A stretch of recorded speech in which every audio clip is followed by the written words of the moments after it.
A ustedes, señores estudiantes, saludos. Santos hermanos,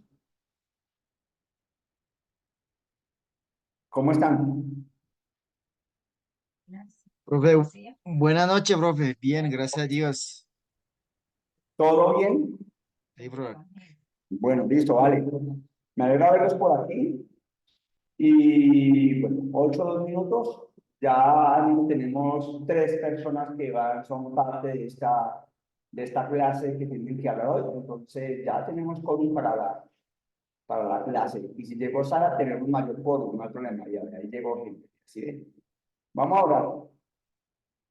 Vamos a darle gracias a Dios y arrancamos pidiéndole al Señor su dirección para que ustedes puedan hacer una buena presentación y podamos tener claro un poco acerca de este tema del budismo. Señor, a ti damos gracias porque nuevamente nos permites disfrutar de la compañía de los estudiantes, poder estar juntos aquí, aprovechando este tiempo y rogamos, Dios mío, que esta noche podamos aprender acerca de este tema. En algunas ocasiones alejado de nosotros, parece que no importará mucho, pero que de una u otra manera, Señor amado, hay tanta gente metida en este asunto del budismo que están tan alejados de ti. Quiero rogarte, Dios mío, que nos permitas comprender el tema, pero al mismo tiempo, Señor amado, si tú tienes algunos de estos estudiantes o discípulos de estos estudiantes que en algún momento estén pensando en ser misioneros en aquellas partes del mundo oriental, Señor, que tú puedas guiarnos, dirigirnos en todo para que así mismo podamos saber cómo llegar a estas personas, qué hay que hacer para poder trabajar. Rogamos, Dios mío, que este gran grupo de personas que están en aquel lado del mundo pueda llegar a conocerte, puedan saber que tú eres Dios, que Rey, que les amas, que les perdonas y que estás dispuesto, Dios mío, a iniciar con ellos una nueva vida. Rogamos, Dios mío, entonces tu bendición en esta hora para los estudiantes que tienen que exponer y que sea un buen tiempo para todos en Cristo Jesús. Amén. Una de las cosas es que es importante que nosotros estemos orando por este grupo de personas, de pronto de la exposición que van a hacer. Es probable que escuchemos un poco lo lejos que probablemente están de nosotros, o al menos del cristianismo, que para ellos es tan difícil entender quién es Cristo y su trabajo como tal. Entonces vamos a arrancar y le damos la palabra a quien arranca aquí en este grupo de los hermanos del trabajo del budismo. ¿Y quiénes son los que van a exponer? Bueno, tengo entendido que está Sebastián, estaría Jamie, Edwin, David también. Ah, David no, bueno, entonces no. No, profe, yo ya expuse. Buenas noches. Wilmer sí. Wilmer sí Sí, expondría. profe, sí, señor. Buenas noches. Vale, buenas noches. Alexander también me expondría hoy. Bueno, entonces veo 1, Sí. 2, 3, 4, 5 hermanos y creo que faltaría un hermano más, 1 o 2 más, que harían parte de este grupo. Sí, profe, faltan Nicole y Josué. Pues yo supongo que ellos se agregan Buenas. una vez arranquemos. Ah, Josué ya está. Ya llegó. Entonces, pues voy a compartir Hola. pantalla. Listo, entonces Sebastián, su merced irá como cantando. Hágale pues.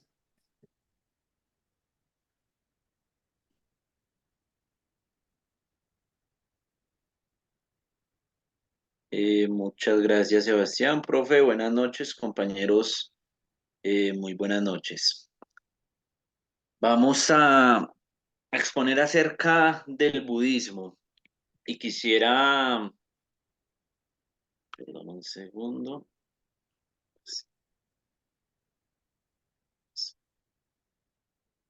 Quisiera partir por hacer una aclaración desde lo que es para ellos el budismo. De pronto nuestra cosmovisión, nuestra visión del budismo es que se tiende a decir que es una religión o que se puede decir que es una filosofía, pero ellos no lo ven de esa manera, no lo ven ni como religión, no lo ven ni como filosofía. Incluso algunos dentro de su movimiento, dentro de su tendencia, ellos lo toman también como una psicología la cual está desarrollada a partir de enseñanzas hechas por Siddhartha Gautama, que es en sí la persona de la cual empezaré en unos momentos a hablar. Esto ocurre aproximadamente en el siglo V antes de Cristo. Entonces quiero empezar a definir por quién es Buda. Por decirlo de alguna manera, él no se llamaba Buda. Si quieres, déjala otro atrás, porfa, la primera. No hay problema, yo te aviso, Sebastián, gracias. Entonces, definir quién es Buda. Buda es como el nombre que tiene él después. Él se llama Siddhartha Gautama o se llamó Siddhartha Gautama y dentro de ellos no es conocido ni como un dios, ni como un mesías, tampoco como un profeta. Y el budismo no tiene ni siquiera aún una figura sobre un creador.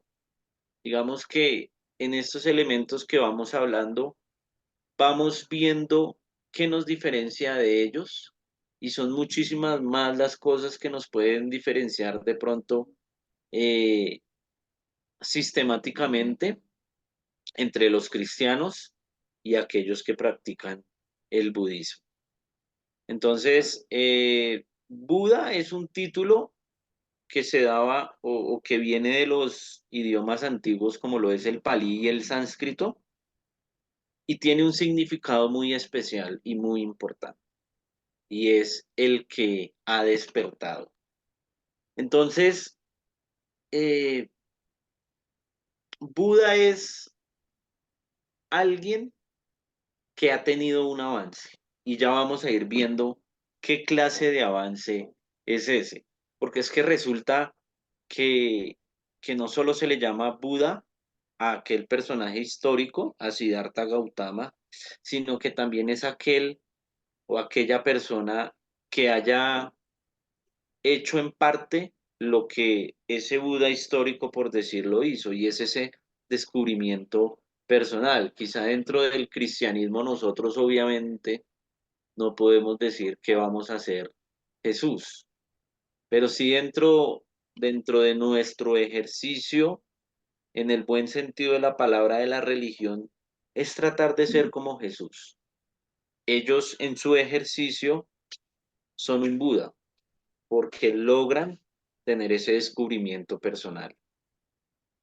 Esas enseñanzas que Buda hace, para no referirnos más a su nombre de pila, esas enseñanzas no son vistas ni como revelaciones ni divinas ni como dogmas de fe. Únicamente estas enseñanzas lo que buscan es la eliminación o erradicación definitiva de la insatisfacción y del sufrimiento. Y quiero que por favor todos podamos ir trayendo a colación, bueno, ¿qué nos diferencia en cuanto a sus prácticas a lo que nosotros como cristianos hacemos? Digamos que aquí nosotros no buscamos una erradicación definitiva de la insatisfacción en unos sentidos, ni terminar el sufrimiento que podamos vivir, sino que buscamos es, aún en medio de ese sufrimiento, aún en medio de esa insatisfacción, poder tener una esperanza y poder tener un propósito y una mirada puesta en la esperanza. Ya para entrar un poco más acerca de lo que es el budismo, podemos entender o ver que es la cuarta religión y miremoslo religión entre comillas, porque ellos no lo ven de esa manera, pero para nosotros como occidentales es la cuarta religión más grande del mundo y ella tiene un aproximado de 700 millones, incluyendo los fieles. De la tradición china. Ellos tienen tres tendencias que pues ya más adelante uno de nuestros compañeros hará una explicación sobre esto. Digamos, o bueno, ellos dentro de lo que buscan explicar es que no se les mida o no se les ve a ellos como de pronto nosotros mismos vemos nuestra religión o podemos ver otro tipo de religiones que tienen unos patrones trascendentales para que puedan funcionar como religión. Entonces ellos tratan de zafarse un poco o salir un poco al costado de todo lo que puede estar influenciado por las religiones abrahámicas. Entonces ellos tienen una tendencia poco diferente. Entonces ya ahí podríamos entrar a hablar de quién era Siddhartha Gautama, que es el que hablamos como Buda. Y hay, hay una realidad de que él sí existió, tanto de manera histórica como de manera científica. Se sabe que él venía de una familia poderosa, de una familia importante y de una familia influyente, y dice que venía de la tercera de las 4 castas hindúes, la cual era compuesta por guerreros y nobles, pero hay, digamos, un poco de diferencia en cuanto a él quién era dentro de esa casta, si era de los más importantes o era de los no tan importantes dentro de esas castas, pero sí se habla de algo y es que era una persona trascendente. ¿Cómo es que ha llegado a través del tiempo el saber de Buda? Y aquí tenemos un poco de símil o un poco de también algo parecido frente a nosotros con el tema de la Biblia, y es que ellos por la tradición oral es que han podido transmitir, uno, las enseñanzas, dos, la vida que él tuvo, y dentro de las fuentes en las cuales se hizo esta investigación, resaltaban mucho que ese pueblo en esa parte de Asia, los lados de Nepal, gozaban de muy buena memoria. Entonces esto contribuía a que se preservara la memoria, la obra de Buda. Hay unos escritos acerca del budismo, y estos tienen un nombre también que es el canon Pali, y es que hay algo particular y es que las vivencias o los hechos, la vida de Buda aparecen de manera dispersa y es con el tiempo, siglos después, que se empieza a hacer como una ordenación de estos escritos. Vuelvo a lo mismo.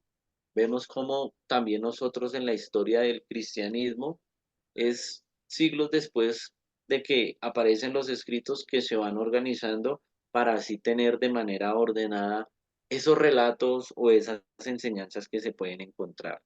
También vemos que o en los relatos de la vida de Buda, de Siddhartha, hay una mezcla de mitos, leyendas, simbolismos, analogías, los cuales no tienen un interés de que sea algo biográfico, sino que estas historias o todo esto que está allí consignado es más una vista para, para que los seguidores puedan entender los episodios de la vida de Buda y cómo entender esas metáforas para los momentos de crisis, para los momentos de dificultad y esa búsqueda que el ser humano busca. Si quieres me regala la segunda, gracias. La exposición de esta noche va a tener 7 elementos que son los que se encuentran en el índice. Ya más adelante cada uno de mis compañeros va a ir abordando de manera un poco profunda y detallada cada uno de estos elementos. Por lo pronto, seguimos con lo que es la vida de Budas. Gracias. Hay Hay unos elementos importantes a tener en cuenta en la vida de Buda, y es que también su contexto, también su vida, hicieron de él lo que se conoce. Entonces, él vivió entre los años 563 y 483 antes de Cristo. En ese tiempo, ese tiempo se conoce como el periodo védico, que nuestros compañeros que hablaron del hinduismo tocaron un poco el tema del periodo védico. Es curioso que ellos también tienen su propio calendario, como quizá nosotros lo tenemos. Nosotros hablamos de un antes de Cristo y un después de Cristo. Ellos tienen también un calendario lunar, el cual inicia en el año 543 antes de Cristo. Entonces, para ellos no estamos nosotros en el 2023, sino que estamos en el 2567 aproximadamente. Buda nace en Lumbini, en lo que actualmente es conocido como Nepal. Él nace en un reino que se llaman los Kapilavatthu, y ahí es donde empieza a tomar forma la vida de él y todo lo que él hace. Su padre era el rey que gobernaba el clan de los Shakya, y más adelante, gracias a que el padre de él era el rey de ese gobierno, era el gobernante, el rey gobernante, a él se le llama como el sabio de Shakya. A él le ponen el nombre de Siddhartha, y quizá empieza a prefigurar algo o a mostrarse algo como lo que nosotros vemos también en el cristianismo. El nacimiento de él también fue hablado tiempo atrás, y el nombre de él tiene un significado, y es aquel que alcanza lo que se propone. Tiene también una madre, obviamente, y y según la tradición oral, habla que ella era la reina Maya, y ella tiene un parto sin dolor y muere justo al momento en que nace su hijo.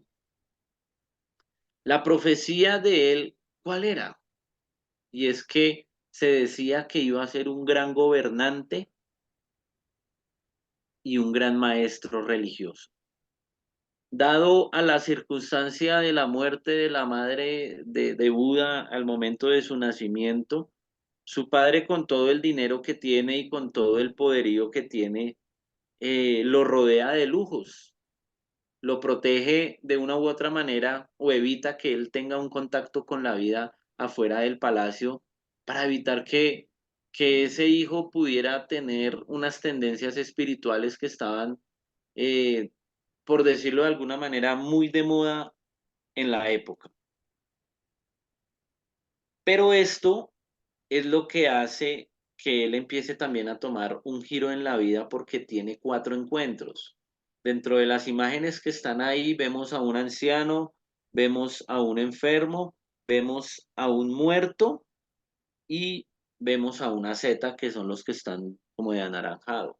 Ellos eran unas personas que practicaban una especie de ritual, el cual pues traía, bueno, eso tiene un tema que también más adelante se irá hablando.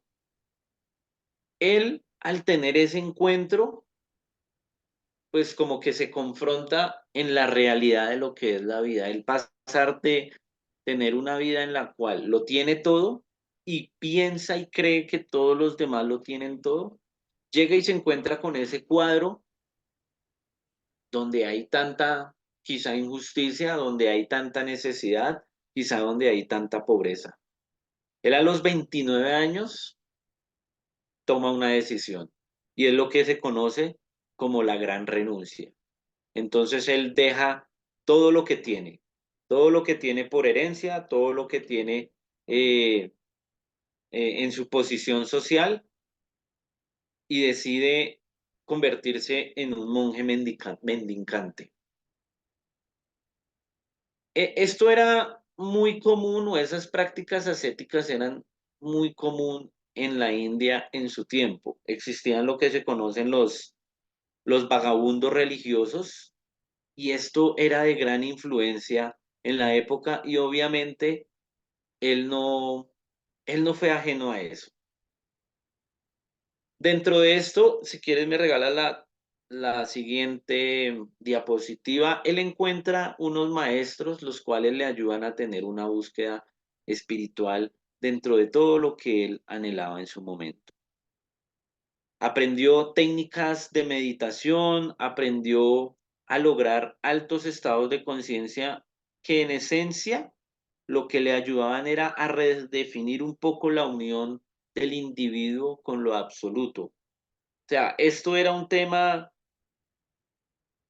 que ellos mismos lo dicen, que no es tan fácil de explicar, sino que es, ahí sí traerlo a colación, como el carnaval, el que lo vive es quien lo goza.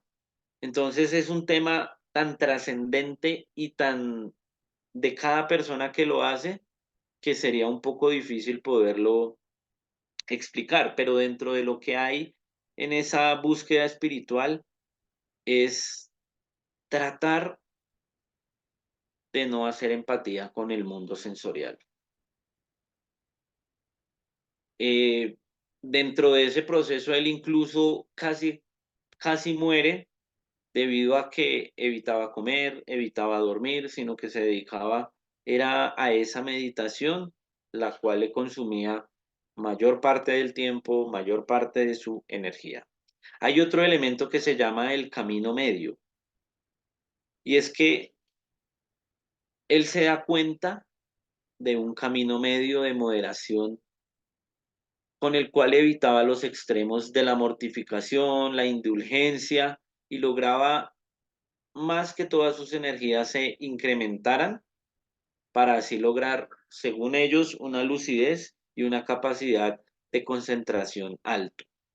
Dentro de este proceso, él tiene un suceso de pronto un poco eh, extraño y es el cual tiene un encuentro bajo una higuera y es allí donde él dice no levantarse hasta hallar esa solución que él buscaba. Y ya por último, el despertar de él a través de todas esas etapas de meditación ya es donde toma la decisión, ya es donde logra encontrar un poco la guía del camino que él iba a emprender en su vida y que ya más adelante, con lo que a continuación mis compañeros van a hablar, es lo que se empieza a forjar, lo que para nosotros es conocido como la religión.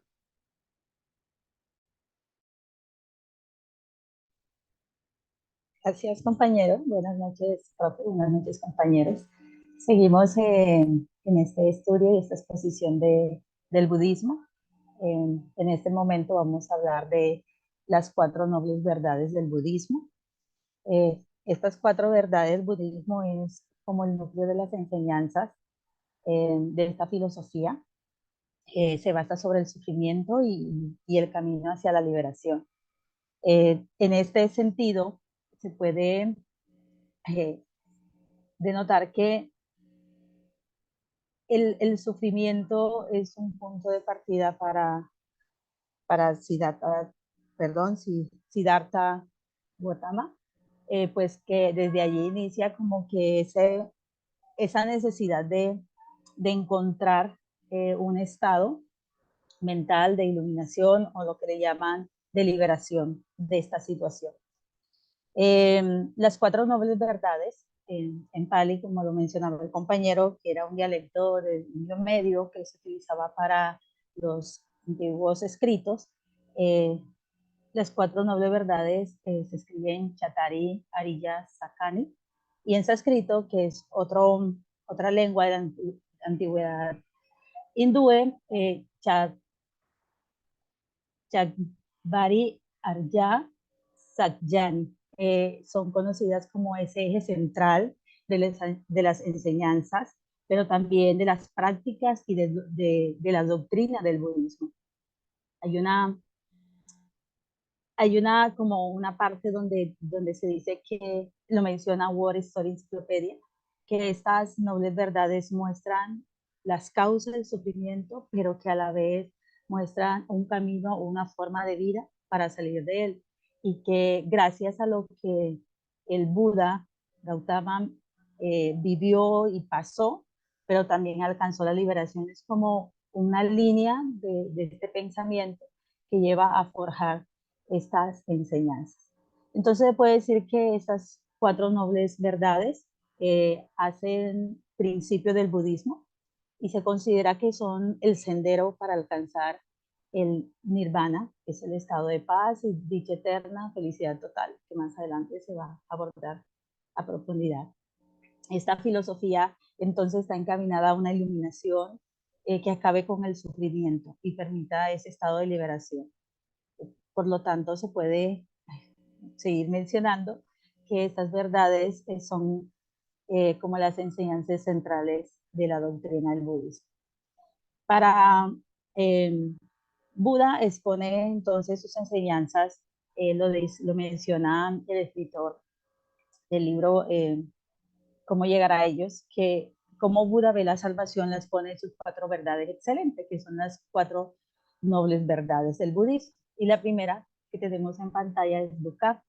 Esta primera verdad establece la doctrina y significa sufrimiento. Entonces pone manifiesto que la vida es caracterizada por el sufrimiento y la insatisfacción. Esto muestra que hace una alusión a que toda la existencia en sí misma es insatisfactoria y lo seguirá siendo hasta que se logre identificar y se entienda la naturaleza del sufrimiento como tal. Esto significa que toda persona o todo ser que viva va a encontrar sufrimiento. Entonces, por lo tanto, se hace la manifestación que el nacimiento es doloroso, que también las enfermedades son dolorosas, la muerte, la enfermedad. Todas esas implicaciones tienen el grado de sufrimiento y que no hay una felicidad completa, ya que de este modo el sufrimiento está presente o está amenazando la vida de los seres vivos. En todo esto se puede decir que Dukkha, que es la primera verdad, explica la verdad del sufrimiento. Entonces la existencia es insatisfactoria y la vida es su sufrimiento. Aquí hay un postulado que está en pantalla, lo quiero leer.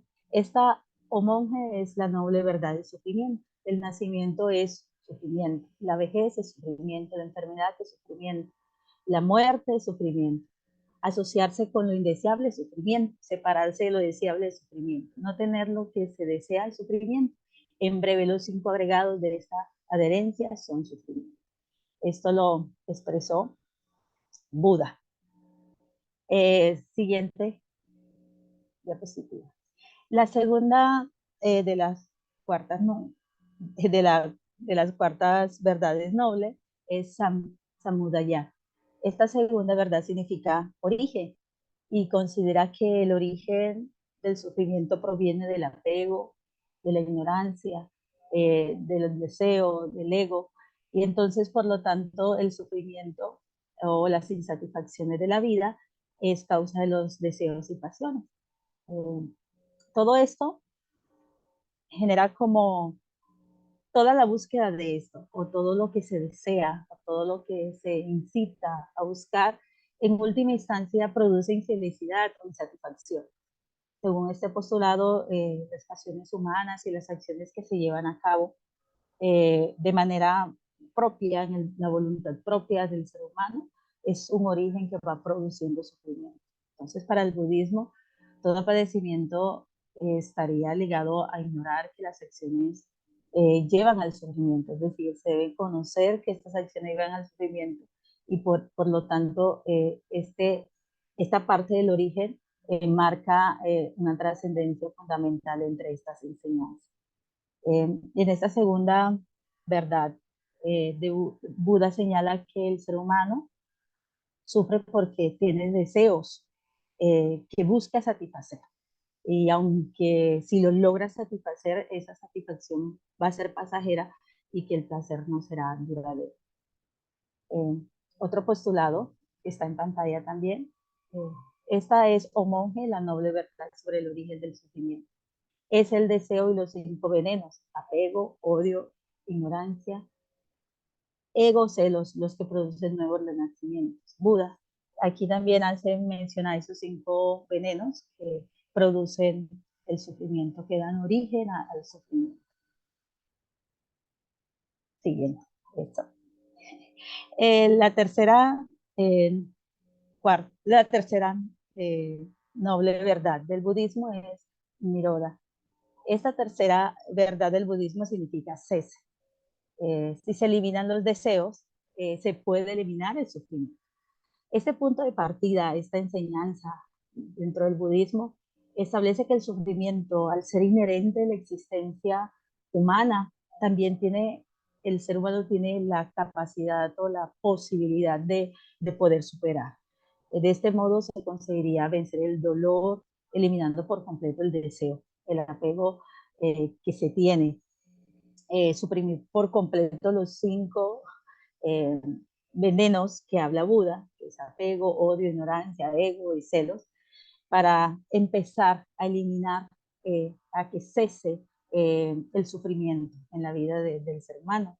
De este modo, se puede entender que para Buda esta enseñanza, que fue uno de los caminos que él siguió este lineamiento, marcó una trascendencia y dice, si hay sufrimiento, hay un origen del sufrimiento, pero se puede superar dicho sufrimiento. Entonces, es como ese lineamiento que lleva al pensamiento y al planteamiento de las enseñanzas que se llegan a confirmar dentro de estas como centrales y fundamentales para el budismo. También en pantalla tenemos otro postulado, o el postulado que enfatiza a esta tercera noble verdad del budismo, y esta es, o monje, la noble verdad sobre la supresión del sufrimiento. Esta cesación es posible eliminando nuestro deseo, librándose del deseo apego, abandonarlo para siempre, no dándole acogida en nosotros. Buda. Siguiente. Tenemos la cuarta noble verdad del budismo, que es Magga. Esta se complementa, como lo vamos a ver a continuación, con la noble camino, pero esta Magga es la última y cuarta de las nobles verdades del budismo, la cual significa camino, y alude al noble camino que muestra la forma de salir del sufrimiento, de una eliminación como total de los deseos, y que se puede hallar en estos 8 postulados que se encuentran en la Dhammapada de Buda, que es uno de los libros que como que ha tomado las ideas o los pensamientos principales del budismo y lo ha planteado en este libro. Entonces ahí se encuentra manifiesta. De este modo, de ese punto de partida, desde esos inicios, se puede decir que, según este postulado, el Magga encuentra esa parte del camino para poder encontrar como esa paz interior, siguiendo esos 8 pasos linealmente, fundamentalmente, de la manera indicada, los cuales marcarán la vida de la persona practicante. Había una definición que se marca acerca del budismo, que se manifiesta acerca del budismo, y es que para ellos, como lo decía el compañero, esto trasciende más allá de algo que se pueda estigmatizar como una filosofía, por ejemplo, sino que ellos lo marcan como ese estilo de vida que le conduce hacia hacer lo que en ellos ya en la historia se ha marcado que Buda encontró. Entonces, que necesitan manifestar ese estado de liberación. Y como lo decía el escritor de los escritores de cómo llegar a ellos, esta es la forma como ellos plantean también la salvación. En ese orden de ideas, estos 8 grupos de la noble camino octuple, se pueden encontrar como grupos de sabiduría, conducta ética y entrenamiento de la mente. Podemos decir en esta parte que las 4 nobles verdades del budismo, no voy a tocar esta parte porque la va a tocar mi compañera Nicole, las 4 nobles verdades del budismo configuran el sendero único hacia la nirvana, que es ese estado completo, ese estado de liberación, ese estado donde hay felicidad total, y que después de ellos también tienen las implicaciones de que tienen que manejar este estado. Y que así como Buda atravesó este camino para lograr y dejar atrás el sufrimiento, así todo aquel que lo puede practicar puede encontrar esa liberación, como que esa paz total, que se le llama, ese complemento de poder encontrar lo que tanto ellos encaminan en su criterio de vida. De este modo, se puede decir que es como esa base fundamental del budismo, estas cuatro nobles verdades. Muchas gracias.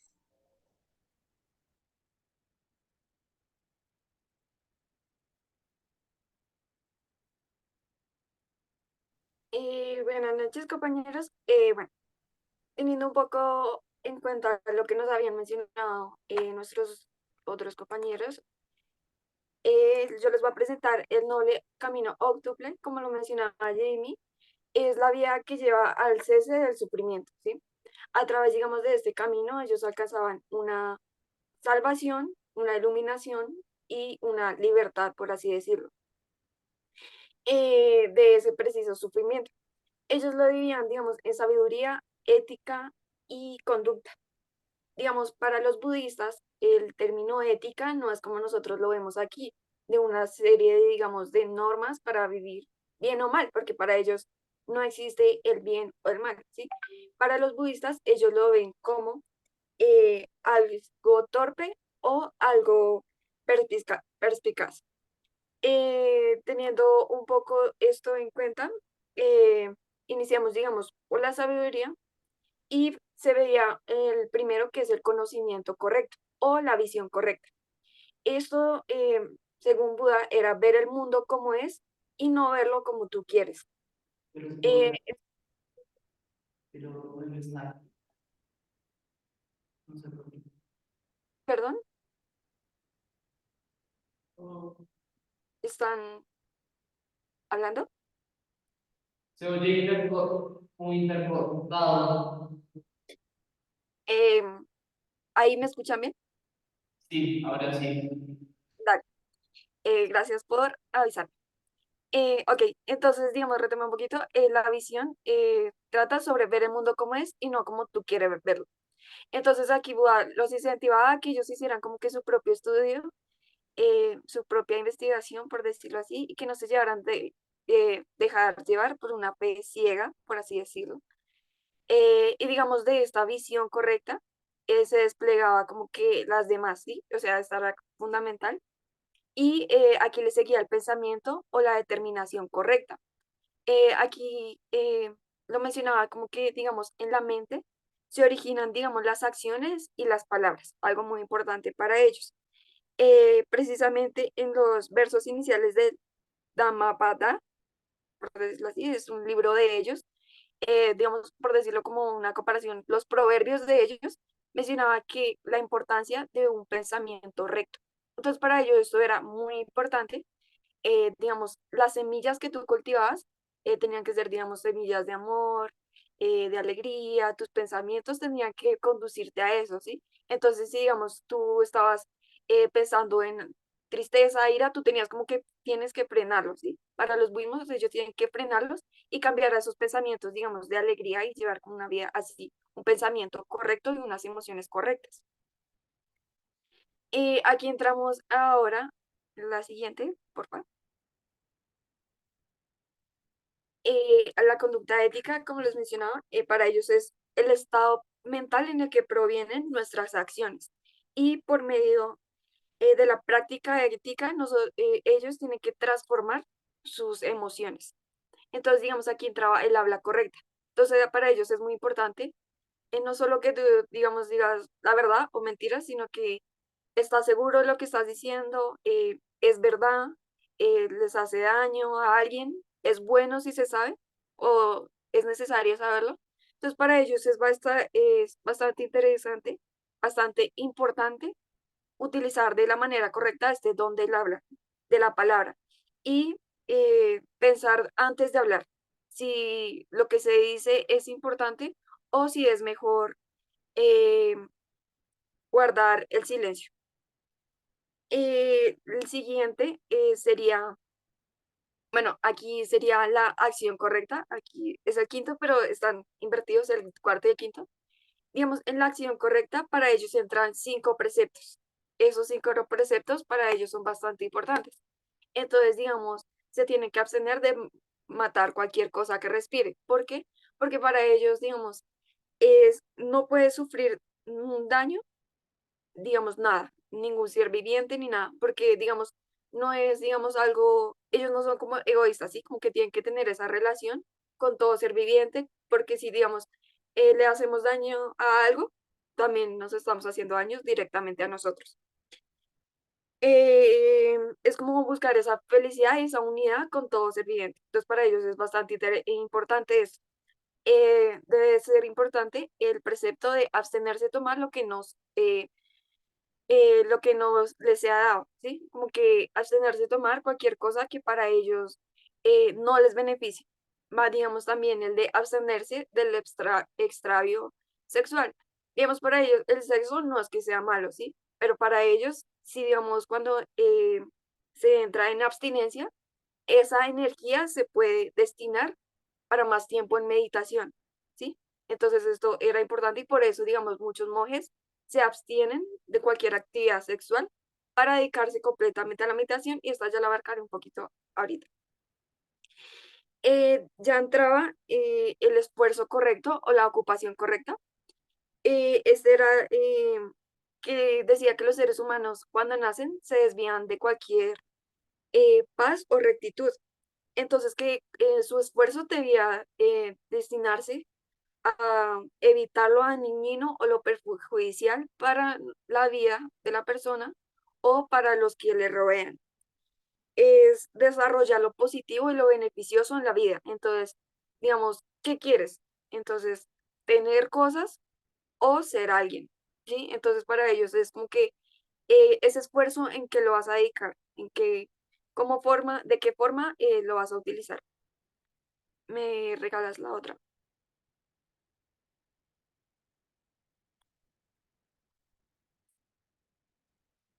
Para ellos el entrenamiento de la mente es bastante importante. Como les mencionaba, para ellos todo se origina en la mente. Entonces es como ese proceso mental, ese estado mental que ellos tienen que estar transformando y renovando constantemente. Aquí entra el esfuerzo correcto. Entonces es eh, verdaderamente se están dirigiendo a lo que ellos necesitan, digamos, verdaderamente están haciendo las cosas de una forma de que les va a servir a los que les rodean, porque para ellos es muy importante no solo la persona, sino todo su entorno, todo lo que le rodea. Entonces el esfuerzo correcto es dedicar todo su ser a algo que les beneficie al individuo o en general. Aquí entramos a la atención correcta y esta era bastante interesante para ellos porque decía que era conectarse con la realidad inmediata. Entonces, para los budistas es muy importante estar en el presente. ¿Por qué? Porque el pasado, digamos, trae como que remordimiento y el futuro trae ansiedad. Entonces, para ellos tienes que estar aquí en ese momento. Entonces, digamos, si estás aquí en la clase, no puedes estar pensando en que mañana, en que ahorita tienes que hacer el almuerzo de mañana o que hoy no hiciste tal cosa, sino que tienes que vivir el presente porque aquí es donde se originan todas las decisiones. Eh, no esa dualidad y, digamos, esa atención correcta permite una claridad y una nitidez al momento, digamos, de vivir una nitidez de aquello que le rodea.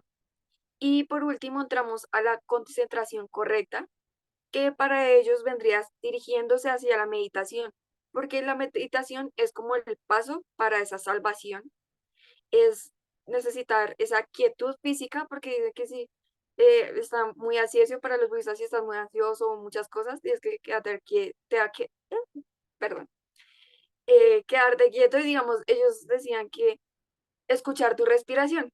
Entonces, escuchar cómo respiras y eso te ayuda a enfocarte, a concentrarte. También que el silencio de la palabra y el silencio mental. Entonces, ese estado permitía, digamos, una aspiración mayor y, digamos, tener mayor dominio a los procesos mentales de concentración. Em, para ellos es muy importante este proceso de meditación, inclusive hay varias, estuve mirando, y hay varios como que tipos de meditación, precisamente para alcanzar esa sabiduría y esa compasión. Esta imagen que está aquí abajito, bueno, es una así parecida, eh, es una rueda del Dharma, eh, rueda, digamos, de la, bueno, una rueda del Dharma que es precisamente eh, esa, se me fue, eh, ok, esa liberación para precisamente tener esa liberación de lo que a ellos los carga, ¿sí? Entonces decía que son 8 rayos de la rueda y representaban los 8 nobles caminos del budismo. Digamos, para ellos estas prácticas son bastante importantes y representan, digamos, que una rueda va girando y de igual manera estos preceptos, estos eh, caminos giran y se mantienen, digamos, hasta la actualidad de todas las enseñanzas de Buda. Entonces, para ellos, digamos, actualmente es algo que los identifica mucho, esta rueda del Dharma.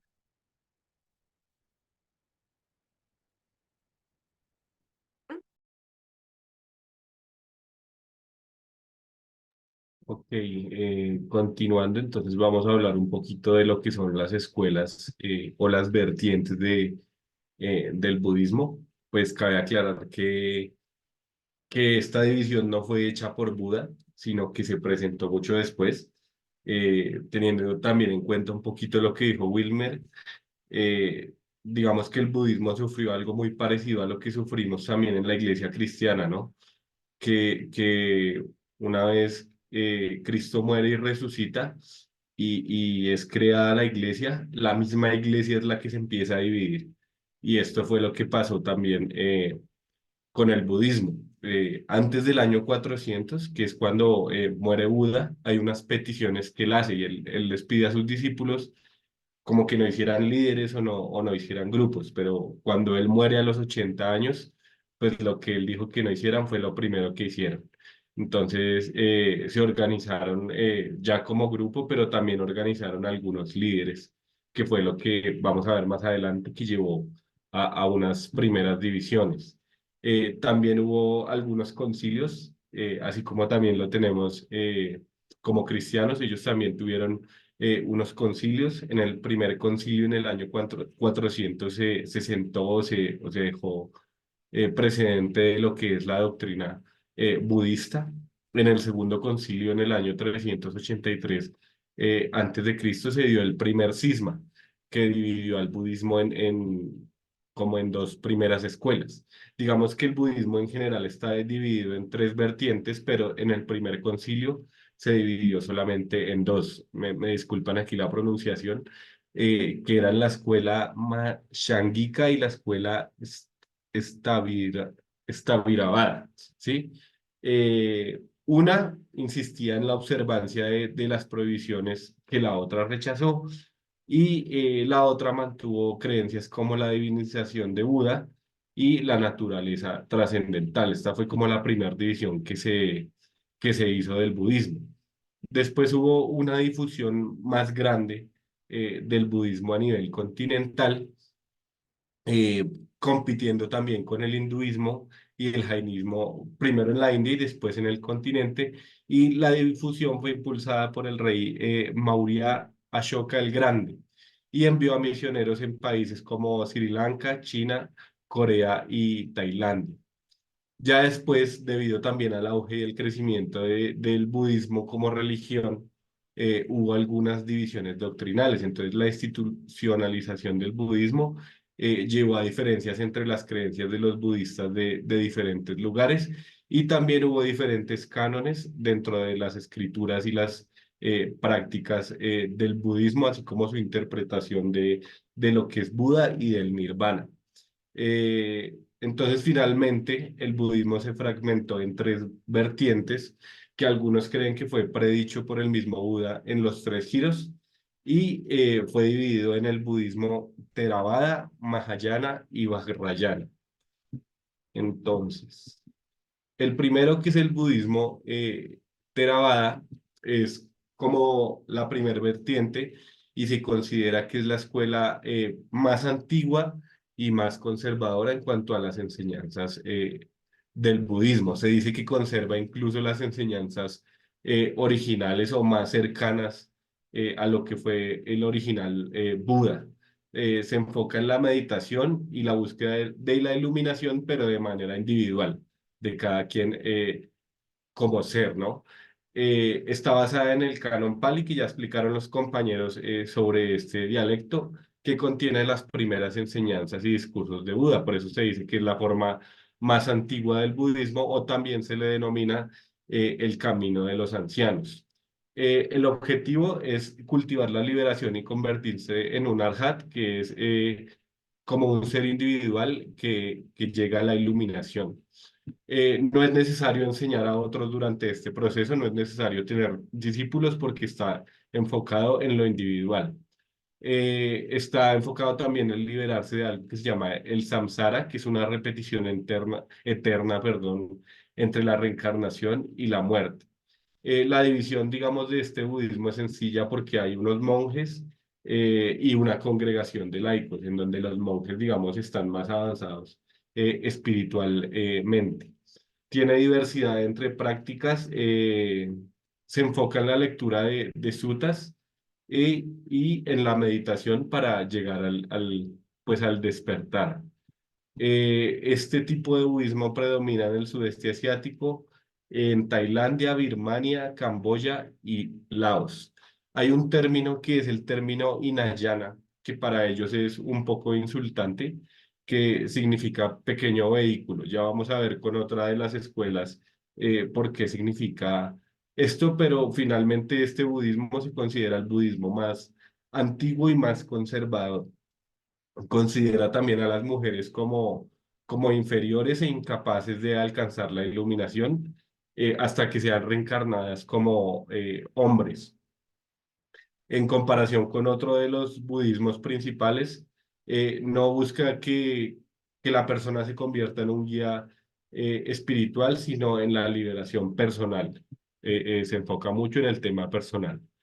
El siguiente es el budismo Mahayana, que este significa gran vehículo. Como vieron, el otro significaba como vehículo pequeño y es algo ofensivo para los que practicaban el anterior. Este significa gran vehículo o bodhisattva.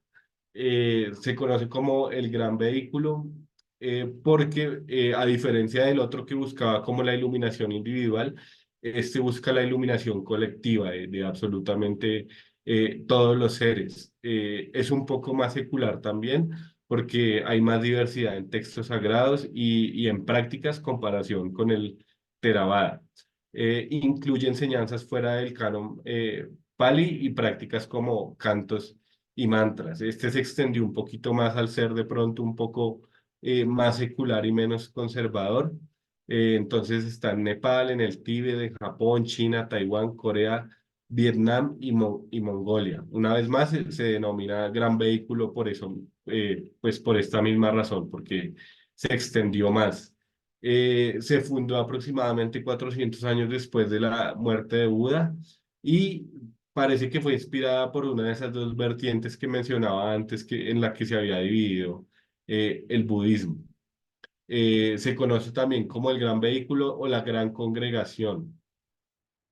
Se cree que todos los seres humanos poseen una naturaleza intrínseca de Buda y se puede alcanzar como esa conciencia trascendente. Y a diferencia del anterior, este tipo de budismo implica guiar a otros hacia la iluminación.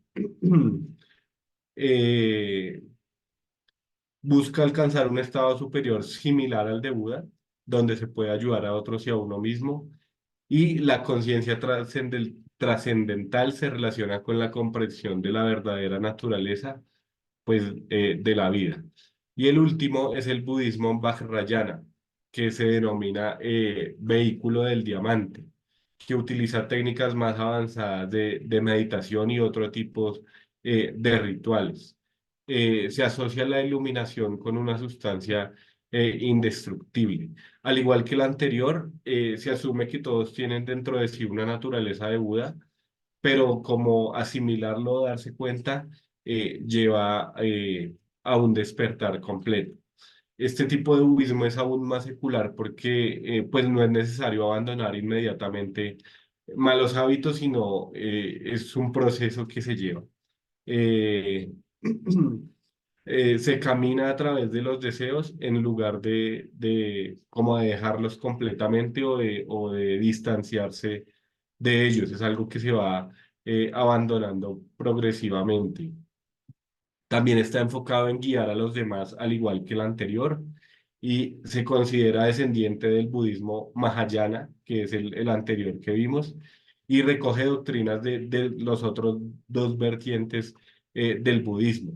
También se le llama budismo tibetano porque fue sistematizado por uno de los sabios del Tíbet, que se llama Atisha, y como el personaje más famoso que practicó este budismo, pues fue el Dalai Lama. Hay algunas otras escuelas de budismo más modernas, como son el budismo Zen, que se desarrolló en Japón y enfatizan la meditación profunda y la concentración en koans, que son como acertijos sin solución. El estado deseado es indefinible y solo puede ser experimentado. Estos maestros utilizan métodos intensos como golpear o gritar para despertar a los estudiantes de la ilusión de su identidad y sus acciones. También está el budismo de la tierra pura, que surge a partir del budismo Mahayana, que busca como una reencarnación en una tierra pura, perdón, o en la tierra del reino de Buda, que está basado en un sutra de la vida infinita y la historia de Amitabha Bodhisattva. Es como un reino como ideal que ofrece una felicidad después de abandonar el cuerpo. Y también está el budismo secular que rechaza más aspectos metafísicos y se centra en la mejora personal. Reconoce lo que acabaron de exponer las compañeras, que son las cuatro verdades y el camino octuple, y no hay concepto de santos o recompensas después de la muerte. Es más como una disciplina espiritual que creo que es el que más se ha acogido pues en el resto del mundo. Y algo interesante que encontré es que es imposible determinar cuál de las escuelas es más fiel a la visión original de Buda. Buda no dejó nada escrito, sino que los primeros escritos fueron como recopilaciones de estudiantes o de otros devotos que recogieron como esos pensamientos que se decía que tenía Buda por tradición oral. Y a pesar de las diferencias, el budismo ha traído a más de 500 millones de seguidores y ha ofrecido un camino hacia la paz espiritual durante siglos. Bueno, mis muy estimados compañeros, espero me escuchen bien. Llegamos a esta parte 5 que es el Nirvana. Ahí Una les va, parte ahí les va a colocar una cancioncita de Nirvana. precisamente eso, profe. La primera parte, regálame la otra diapositiva para comenzar. ¿Qué no es Nirvana budista? Esto definitivamente no es el Nirvana budista, ¿no? Para los que les gustaban las cancioncitas que dice el profe. Yo creo que partiendo de las cuatro nobles verdades, que sería el sufrimiento, el origen, el cese y el camino de lo que había hablado la compañera Jamie, llegamos a esta parte del nirvana. ¿Qué es? El nirvana definitivamente viene de Pali, que significa nirvana. Ni, que es una partícula negativa, y van, que en la raíz en sánscrito, como está ahí escrito, significa soplar, alentar, respirar, y de ahí el significado del nirvana, como el que no sopla, no respira. Sin embargo, acerca del significado etimológico preciso, los filólogos no están concordes, son múltiples las interpretaciones que se dan. Por eso, otras interpretaciones que se dan al nirvana podría ser camino y asimismo bosque espeso. El nirvana entonces significaría en ese sentido sin camino, también sin salida del bosque espeso, entendiendo por bosque espeso en el budismo los elementos de la existencia, es decir, el samsara o componentes transitorios del hombre. El abandonar estos elementos o la extinción de los mismos, al salir fuera de ellos, sería el nirvana. Cuando estaba hablando la compañera Jamie acerca de la idea de acabar con el sufrimiento, eso es el nirvana, es la idea de terminar, hacer un cese de todo esto que podría ser el sufrimiento que viene a través de los deseos y las pasiones del hombre que no lo dejan. Es bien interesante con respecto a eso, más adelante lo vamos a hablar en las aplicaciones finales. En el budismo, nirvana implica la liberación definitiva del sufrimiento de la existencia o de los diferentes estados de reencarnación a los que todos los seres humanos estamos sujetos. Es decir, a través del estado del nirvana se logra una liberación absoluta debido a que el ciclo de la vida y de la muerte finaliza. Así, las deudas del karma son absolutamente saldadas, quedando solo paz integral y tranquilidad.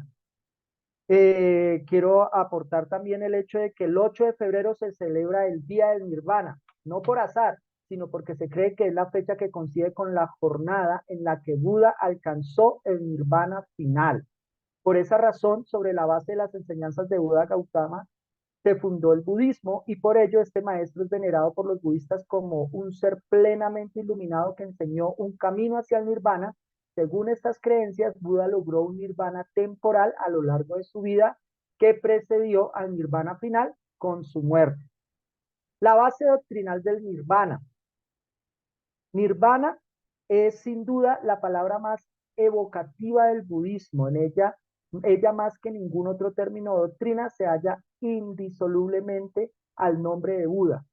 Ella ha tenido siempre para budistas y no budistas una misteriosa atracción. Fuera del budismo despierta una extraña curiosidad. Otras definiciones, como ustedes pueden ver en la pantalla, podría ser camino, asimismo bosque espeso, que es lo que vimos ahorita. Eso quiere decir que Van tiene como idea terminar, finalizar todo ciclo para poder llegar a alcanzar la paz y la felicidad total. Regálame la siguiente diapositiva, por favor. Pero hablamos del samsara, también mis compañeros han hablado del samsara, pero ¿qué es el samsara? Entonces entendemos el samsara como el ciclo de nacimiento, vida y muerte y posterior reencarnación o renacimiento si atendemos a las creencias del budismo. Hay una pregunta aquí que yo coloco. ¿El samsara se encuentra en otras religiones? Investigando su significado, pude llegar a entender que el samsara se encuentra en el budismo y para el budismo significa o corresponde al sufrimiento, al mundo material en el que los seres humanos se distancian, se liberan, se separan y alcanzan el nirvana, dependiendo del acumulado en sus vidas anteriores y en sus prácticas espirituales. También el samsara se encuentra en el hinduismo. En este caso entendemos el samsara como la ignorancia de la naturaleza real del ser. También en otras creencias se encuentra el samsara. Podemos hablar del samsara en multitud de creencias, casi todas procedentes de la India. Por ejemplo, el jainismo, y me pareció interesante que el judaísmo también se puede hablar o hablan del samsara. Por eso ahí en la diapositiva, en la parte inferior, aparecen varias religiones que tienen que ver con este tema. Para el judaísmo genera cierta controversia. Al parecer algunas escrituras indicarían que hay una alineación entre el renacimiento y el ciclo interminable de vida y muerte. Sea como fuere, es una creencia muy antigua dentro de esta religión que no todos conocen o consideran. Regálame la siguiente diapositiva, por favor. Hay unos pensamientos finales que es lo que yo quise colocar, pero antes de eso voy a hablar qué hay después del nirvana. La meta suprema que se persigue en el budismo, el hinduismo y el jainismo es alcanzar el nirvana, así que no hay nada más después de este estado. Para que se pueda alcanzar el nirvana se necesita preparación previa y seguir distintas técnicas espirituales y de meditación. Además es necesario tener una visión correcta de la vida, aceptando enseñanzas, tener buenas intenciones, hablar con palabras correctas y realizar acciones correctas surgidas de tu mente y de tu corazón, que era lo que hablaba nuestra compañera anteriormente. Después de esto entendemos que el nirvana tiene que ver con una parte interesante. Pensamientos finales, teniendo en cuenta los rasgos característicos del nirvana, que son el ideal supremo, liberación, felicidad. Puedo ver que tiene una similitud con los ideales por alcanzar en el cristianismo, solo que es a través del Espíritu Santo que nosotros planeamos alcanzarlo y no tras la búsqueda de vidas y maniobras humanas para llegar a él. Me doy cuenta que uno de los problemas del nirvana y de los problemas del budismo es esa eh, idea de humanizar y a través de sacrificios lograr llegar a a lo que se quiere alcanzar. Y me llama muchísimo la atención en esta parte la historia de Martín Lutero, porque Martín Lutero, él decía en su biografía, hablaba de que él buscaba a través de sacrificios alcanzar a llegar a encontrar el perdón de Dios, pero a través de los sacrificios nunca lo encontró, sino solo a través de Romanos capítulo 1, versículo 17. Y eso veo cuando veo posiciones o creencias como las del nirvana, que se cree que a través de sacrificios se puede llegar a lograr o se puede llegar a lograr esta paz que se está considerando. Tengo aquí también en los pensamientos finales, la persona cuya conciencia entra en el nirvana eventualmente puede dejar atrás el ciclo de la reencarnación para existir espiritualmente, aunque de manera impersonal. La meta final del budismo es el nirvana, cuando se extinga por completo todo deseo y la persona se transforme en otro estado. Sin embargo, extinguir, que era lo que hablaba ahorita la compañera, extinguir la pasión de acuerdo al budismo es muy diferente a la directriz bíblica de huir de las pasiones juveniles. Y aquí me parece interesante poder mirar un poquitico este contexto. El budismo no ve el pecado como la violación de un código moral divino, más bien recomienda la eliminación de todos los deseos, que por supuesto es contraproducente para para deshacerse de todos los deseos. Uno debe desear que desaparezcan y de todos modos no es un ideal bíblico. Dios promete concedernos los deseos de nuestro corazón si nos deleitamos en él, Salmo 37:4. Y el cielo bíblico, en contraposición al nirvana, es un lugar donde abundan los deleites y los deseos son cumplidos, Salmo 16. Así que estos son mis pensamientos finales. Dejo a mi compañero para que siga en la presentación. Muchas gracias. Buenas noches, compañeros. Ya se están durmiendo. Por ahí veo caras dormidas. Toca hacer meditaciones, entonces. ¿Trabajo meditaciones?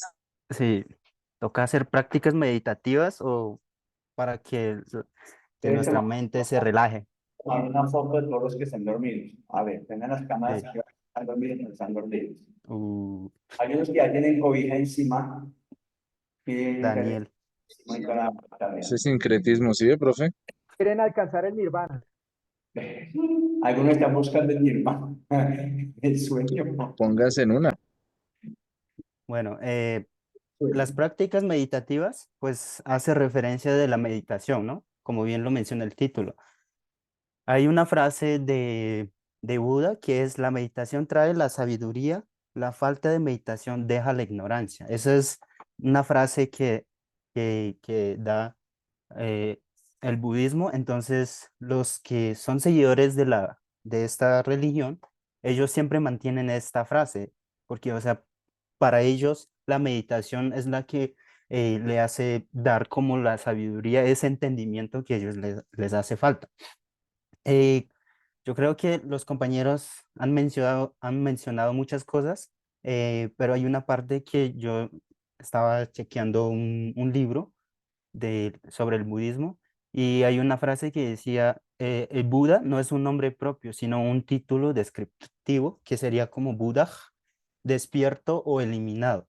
Bueno, entonces en este caso lo que se busca con prácticas meditativas o sea, el despertar, que estén iluminado, y nosotros lo conocemos como el Espíritu Santo es el que ilumina, ¿no? Entonces lo que ellos hacen es estas prácticas, que vamos a ver dos tipos de prácticas que son como muy común dentro de esta religión. Y, y la primera es, puedes pasar por Chris. Se lee Samatha, que es buscar la calma, la claridad y la ecuanimidad. Entonces, esta práctica, pues, como ven ahí en la imagen, el niño está ahí haciendo sus prácticas, que en muchas ocasiones lo que ellos buscan es relajarse, buscar es que nuestros pensamientos, todo lo que, o sea, nos sentimos cargados, así por decir, ellos lo que buscan es calmarse y buscar esa claridad de algo que, o sea, ellos necesitan, ¿no?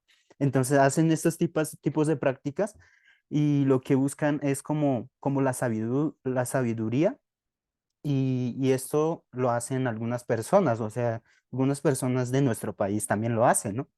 Hasta de pronto algunos de nosotros también lo hacemos, pero bien se lo conoce por ahí como la yoga, ¿no? Entonces, pues son prácticas raras, pero hay personas que dicen que no, esto sí me funciona, entonces es por eso es que lo hago. Lo he escuchado por ahí de personas decir eso, aún siendo creyentes. Pero bueno, ese no es el punto. Entonces, en este estado o sea, ellos tratan de buscar es la paz interior, una paz espiritual. Nosotros le llamamos la paz espiritual, que esto nos da y es uno de los frutos del Espíritu Santo, ¿no? Que es la paz, ¿no? Entonces, de tantas cargas que ellos tienen en su vida en la vida diaria, porque hay personas que trabajan y todo, entonces lo que ellos buscan es que estas personas que se están sintiendo cargados, buscan a través de la meditación.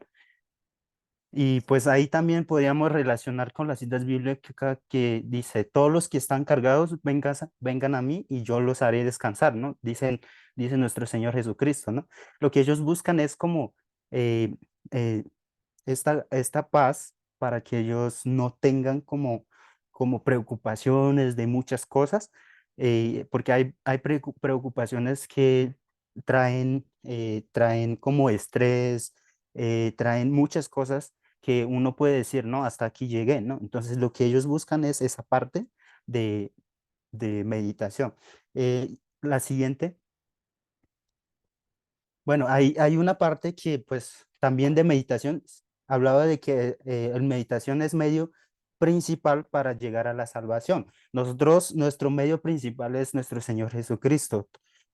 El que quiera seguirme toma su cruz y sígueme, dice nuestro Señor Jesucristo, ¿no? Entonces, lo que ellos buscan es a través de la meditación ese medio que es la meditación para llegar a la salvación, para que, o sea, todo lo que ellos buscan es salvarse a través de la meditación, no como nosotros hacemos por una persona, por la persona de Jesucristo, ¿no? Eh, y la meditación también hace referencia al estado, al entrar al estado dormido, así por decir. Cuando uno está dormido, pues su mente está eh, quieto, o sea, sin pensar nada, aunque aún hay algunos que les da pesadilla, pero eso solo puede pasar en algunos momentos, pero cuando uno está dormido, uno descansa, ¿no? Entonces, ellos le llaman el estado dormido, ¿no? Y esa siguiente que es bhavana, es más que todo como centrar en la capacidad del corazón, lo que puede hacer el corazón, con lo que podemos hacer con nuestros corazones, así por decir, ¿no? Que es el punto más importante es desear la felicidad de los otros, ¿no? Entonces, a través de este, esta parte de meditación, lo que buscan es como una ayuda espiritual para otros, como dándole como buscando la bendición de los demás, así por decir, para que ellos se sientan tranquilos, para que ellos tengan esa paz que ellos necesitan, ¿no? Y por eso ahí siempre van a tener como algunos personales, como se podría decir que nosotros le llamamos pastores, líderes y todos. De la misma forma, ellos tienen como líderes espirituales que se encarga de hacer estos tipos de meditaciones, porque uno solo no puede hacer. De hecho, uno puede encontrar hoy en día en internet muchas cosas, en muchos lugares, y uno puede ir, ¿no? Entonces, o sea, lo digo de las personas que no creen en Cristo, porque nosotros, pues claro, es que nosotros ya sabemos que el único que trae la paz es el Espíritu Santo, a menos que no lo estemos buscando, eso ya es otra cosa. Entonces, la siguiente. Meditación contemplativa. Bueno, aquí se habla de los 4 pensamientos que transforman la mente. Lo que ellos hacen es como elegir o dedicar un tiempo para desarrollar la sabiduría y la compasión para el beneficio de los demás. Lo que ellos hacen es como tener ese tiempo para, para hacer estos tipos de meditaciones, para que otras personas tengan la posibilidad y tengan el privilegio de conocer el valor que ellos tienen en sus vidas, ¿no? Y, y esta es como la primera. La segunda es como ahí en esa parte de meditación uno puede, las personas que están cansadas que están en un estado de estrés, de tristeza, lo que ellos hacen es como recordar haciéndoles esta pregunta: ¿quién sabe cuánto durará esta preciosa vida? Entonces lo que ellos empiezan es como con esta pregunta y empezar a que la persona empieza como a reconocer y empieza como tener ese pensamiento de lo que ellos pueden tener. Así pues, nosotros lo podríamos llevar como buscar la identidad de la vida, ¿no? Nosotros encontramos nuestra identidad en Cristo, ¿no? Entonces lo que ellos buscan es, a través de la meditación, cuál es la identidad mía y cuál es el sentido de mi vida hacia el futuro, ¿no? Y la tercera parte, todo lo que, todo lo que existe tiene una causa, y toda acción tiene consecuencia. Bueno, estos son los 4 pensamientos que transforman la mente. Estoy hablando de eso. Entonces, esta es como la otra parte, que, o sea, en meditación, pues uno también puede hacer como ellos lo que buscan es recordarles la existencia y la causa o el origen del universo, y todas las cosas que pasan en el mundo siempre le llaman, tienen como un origen. Entonces lo que ellos hacen es a través de la meditación para que ellos piensen y recuerden todos estos tipos de cosas para que ellos tengan esa paz interior, ¿no? Y entonces ese es como lo que se busca, es como esa tranquilidad mental, es al hacer, en otras palabras, en unos textos decía que esa limpieza mental, se podría decir. Y pues esto va relacionado un poquito con la psicología, ¿no? Con lo que hoy le llamamos la psicología. Entonces ellos ven como la meditación y nosotros le llamamos la psicología, pero que la psicología ya tiene muchas cosas diferentes, que no es lo mismo, pero tiene sus ramas ahí colgado con esta religión. Entonces, eso es como la meditación, eh, tipos de meditación que ellos hacen en esta religión.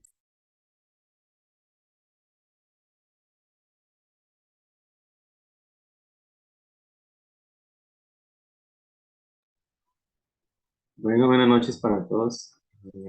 Alexander, ¿cómo vas? Alexander, ¿puedes hacerlo en 5 minutos o te vas más tiempo, es más de 5 minutos? Sí, yo lo puedo hacer rapidito, pero no es mucho lo que... Si lo haces en 5 minutos, listo, pues no te dejamos para mañana para que arranques mañana el inicio. O también puede ser, pues no sé si... Sí, sí, lo que pasa es que aquí, cuando empiezan a las 9:20, empiezan a acosarme allí por las puertas y las ventanas que piden que vaya terminando, entonces no quiero que corra, sino que haga su presentación. Y creo que falta quién más, solamente Alexander, creo que Alexander es lo que falta, Sí, ¿cierto? sí, señor. Sí, señor, solamente falta mi persona y ya. En ese caso, entonces, para que no estés corriendo ni nada, mañana arrancarías tú con la última parte de esta presentación. ¿Parece? Bueno, profe, listo. Solamente tengo una preguntita para Sebastián con respecto a lo que presentó, y es de los 3 giros que estabas hablando, los principales, porque pues hay más escuelas, pero los 3 giros que dieron allí. ¿Cuál de los tres es el más grande en este momento o que representa más grupo de personas? ¿El segundo o el tercero? Dentro de lo que leíste, pues si lo sabes, tranquilo, tranquilo, no te preocupes. Profe, pues tengo entendido que el segundo era como el budismo tenía un nombre que era el gran vehículo, la gran congregación, precisamente por eso, porque se centraba más en lo social. Bien. Sí, sí, y en ese tampoco estaba Dalai Lama. El Dalai Lama pertenece al tercer giro, que es el que está hablando de la iluminación, ¿no? Básicamente. Vale. Eduardo, Profe, no sé si en estos minuticos puedo preguntar algo. pregunta, si prefiero porque si no hay respuesta mañana tienen tiempo para responder. Ok, ok. Bueno, cuando el compañero estaba exponiendo esto, Edwin, había una imagen, ¿sí? Y quería saber si el taoísmo tiene esencia budista. O sea, no se ve, eso se me venía a la mente. Si el taoísmo tiene esencia budista. ¿Qué dice Edwin? ¿Sí o no? Pues, profe, y compañero, qué pena. La verdad, yo me voy a poner a estudiar eso y mañana le tengo la respuesta porque no sé, pero si no encontramos respuesta, la buscamos entre todos. Ok, como tú decías que habían hay una palabra que tú dijiste, pero no la recuerdo bien, que no solamente lo tiene el budismo, sino que tienen otras. Entonces, ahí estaba el taoísmo, entonces te quería preguntar si también te entra ahí entre esas. Vale, listo, vale. Pues mis hermanos, pero si hay preguntas, si tienen preguntas, por favor, las alistamos, cópielas para que no se lo olviden y mañana trabajamos sobre el copia. Muchas gracias, bendiciones para todos, me alegro verlos en esta noche y bendiciones. ¿Listo? Espero que hayan enviado su lectura, porque hasta hoy había plazo para la lectura, ¿no? Bueno, y creo que hasta que es plazo, hasta las 9, hasta las 12. Creo que hasta A las las 9. 11, profe, 11:59. Hasta las 11:59. Hasta las 8.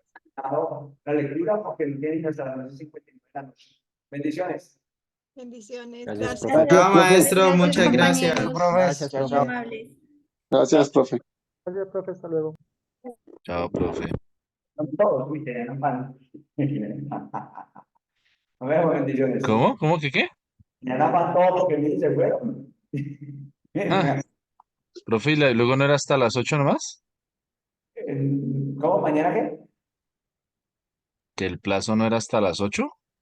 Es que va hasta las 10:50. Es que no estoy tan seguro, no me acuerdo qué coloqué de horario. Bueno, Alexander, mañana comienza, soy yo. Bendiciones. Chao.